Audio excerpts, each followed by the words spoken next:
अस्सलामुअलैकुम, hello everyone, hope you all are doing well. Welcome back to our new vlog. तो जी आज है मेरा लास्ट इंजेक्शन, बन रहा है मेरे लिए इंजेक्शन। तो आज है लास्ट वाला, इसके बाद मेरा जो है एंजियो कैप निकाला जाएगा। तो आज मैं जाऊंगी इंशाअल्लाह घर। तो यहाँ पे मुझे डर लग रहा है, ये निकाल रहे हैं लेकिन मैं ना निकालने नहीं दे रही हूँ। मम्मी ट्राई कर रही है, मैंने बोला नहीं, मुझे हस्बैंड ही निकालेंगे। तो निकल रहे हैं हम अब घर। तो मिलते हैं आपसे घर। मैं पहले इब्राहिम को करना जल्दी रेडी स्कूल के लिए। अस्सलाम वालेकुम। तो जी ये है इस व्लॉग का दूसरा दिन। तो मैं ना सुबह उठ चुकी थी, फिर मैंने किया है अपना डेली रूटीन का काम स्टार्ट। इब्राहिम को भेजा है स्कूल।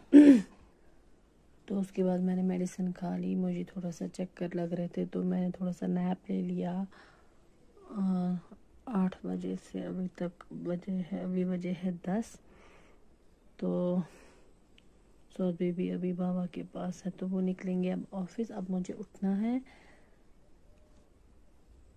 संभालना है घर को, बच्चे को। ओबियसली अभी थोड़ा फ़र्क लग रहा है मुझे, और लेकिन मेडिसिन चल रही है। वो जो हाई एंटीबायोटिक्स वगैरह थे वो ख़त्म हो गए हैं। तो मायके से आके मैंने थोड़ी थोड़ी कुकिंग कर ली थी। तो फिर अभी ना बहुत सारा महसूस हुआ है, सारा घर, लॉन्ड्री जमा हो गई है, प्रेस करना है, मतलब बहुत सारा काम है। तो हस्बैंड ने मुझे स्ट्रिक्टली मना किया है कि आप किचन गार्डन में नहीं जाओगे, चाहे कुछ भी हो, सिर्फ घर का काम करना है मुझे, क्योंकि बहुत बहुत ज़्यादा परेशानी होगी हमें इस हफ्ते।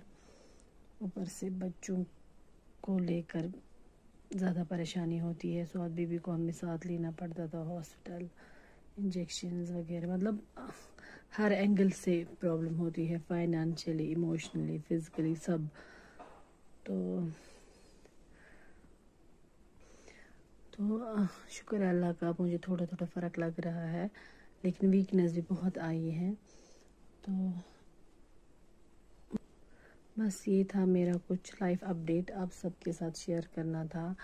और इंशाल्लाह कल से अच्छे अच्छे कंटेंट्स लाऊंगी मैं। इंशाल्लाह अपना डेली रूटीन स्टार्ट होगा फिर से। तो प्लीज़ आप सब मेरे लिए दुआ करिए। दुनिया में जो भी बीमार है अल्लाह उन्हें शिफा दे, आमीन। तो इस व्लॉग को करेंगे यहीं पे एंड। मिलते हैं आपसे एक और नए व्लॉग में। तब तक आप अपना पूरा ख्याल रखिए। Stay safe. अल्लाह हाफिज़।